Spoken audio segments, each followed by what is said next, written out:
that we're already starting to see a good number of really interactive websites, and I think that Ajax sorts of things were the first step toward that. But what you'll see in sites like Twitter today, for example, right? You'll periodically get updates rather than as somebody hits go in their Twitter client, you don't see it within milliseconds on your side. And it's that level of asynchronicity and short latency that we'll start to see. As well, you'll start to see more JavaScript being used on that client side, more things like Google Maps, more things like, there's all these different sites that are starting to, instead of just being a static snapshot of a little bit of data, the way that we thought about HTML back when I was a kid, it's now turning into a full development environment, a full experience that you can build applications on top of. Now, there's still some edge cases that are not perfect for that. You can never get as tight desktop integration, but there are a lot of good reasons for wanting to do a full HTML kind of application. And should we expect that we're going to have the ability to kind of map on the video more and to get a much more visual user interface as opposed to a graphic user interface? Is that one thing that I should expect to see? Well, there have been interesting work that people have done combining the video tag and the canvas tag. So right. Putting a canvas on top of video and drawing on top of it, or taking screen grabs from the video and processing them in JavaScript. Once you've got a fast JavaScript implementation, some of the things that you would think of doing in a more system programming language like C, and couple that with Moore's Law so that you've got a faster computer, right? You can take on a much more interesting problem in the browser than you could have even a year and a half, 2 years ago. So does that mean that we should expect the cloud computing world to kind of need more throughput to connect up if you're being more stateful and more interactive? Yeah. I mean, that's something we're working on, and we're making some pretty big bets in that area. But having to be able to do the server-side pieces of this to tie people together is still important. Even if you did a lot of processing on the client side and used a ton of CPU there, you still need to be able to tie people and applications and devices together over the network. That's the whole reason why you're doing this stuff on a network in the first place. Got it. So yeah, having the cloud be able to scale and deal with millions and millions of users simultaneously, still important, and probably even more so. So we've got a question from the group. It says, I'm using a lot of live video products on the web for clients, but the frustrating part is being able to stream that stuff for mobile products, even recorded stuff, especially iPhones. How soon will HTML5 be adopted by companies like vPipe and Ustream? Well, I think for unidirectional stuff where it's coming into that handset, this, for example, if you're just watching this online, I think that's the first thing you'll see there. The other direction of turning on the camera and pushing that video back up somewhere is something that is a little further out. Right, and is that more processing issues, or is there coding problems in the HTML side? It's more a standards thing. We have to make sure that all the bits are in place for that. So you can do that with Java or Flash or whatever today, except on these these old devices. Well, let me rephrase that. On these devices that are more standards based, that don't have some of these third-party plugins. So. Right, and the problem that I got there is when I look at my life right now, and we held up the iPad. I can hold up my BlackBerry. Somewhere I've got my Google phone in my pocket somewhere. And the reality is that we seem to be diversifying and getting away from interoperability again. So is HTML5 going to truly be implemented, or is it going to be something that is only for those of us who are still connected up via the PC?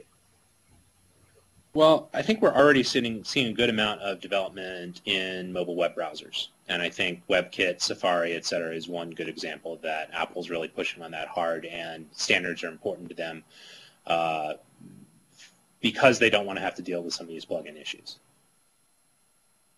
Okay. And so and they're not the only vendor, so Opera and Netscape and et cetera are all involved, and Google as well, obviously, with Chrome. Right. Are quite interested in similar sorts of things. And some of it is sort of strategy from their part of we don't want to have to rely on a plugin or whatever. Some of it is just, hey, interoperability is good, and the more that we can get people to write applications without having to drop into a desktop application, the better it is for our browser. And so the more widely implemented a given tag is, the more likely that is to happen. So I brought us into the mobile app discussion, and in the mobile app discussion side of the equation, everybody's App Store happy. If HTML5 is implemented, should we expect that we're going to see a resurgence of widgets, and that being the way that people load apps into the mobile world? So with my architecture hat on, I would separate those two things. So having an application that's written in HTML5 doesn't preclude it being distributed with an App Store-like model. So for example, you could write an iPhone application that embeds web in it and captures stuff coming from the web but still sell it. Whether that's the right thing to do from a business perspective is a separate issue. But there's no technical reason why you couldn't marry those two together. Right, but I guess the point I'm trying to make is that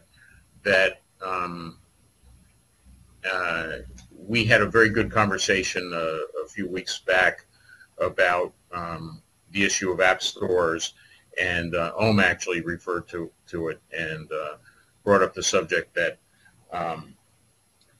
that in the Google world, apps are free, and in the iPhone world, apps cost you money. And as HTML5 comes about and people get to have more stateful metrics on the marketing side, it would strike me that there might be a bigger revenue value in the Google-type Android approach than in other approach. So whether it's a widget or whether it's in an app store, you'll still get all the metrics that'll generate some revenue. So I would expect that kind of stuff resurges. Does that make sense?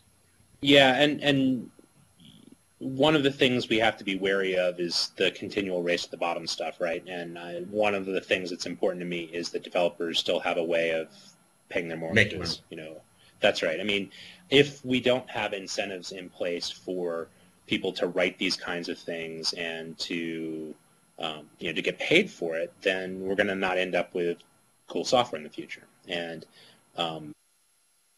yes, you can do it, for example, but it tends not to be, other than a couple of standouts, tends not to be sort of billion-dollar company sized. It tends to be more, I can make a good living for my family and my small group of friends kind of thing. Which there's nothing that says that every company has to be the size of Oracle.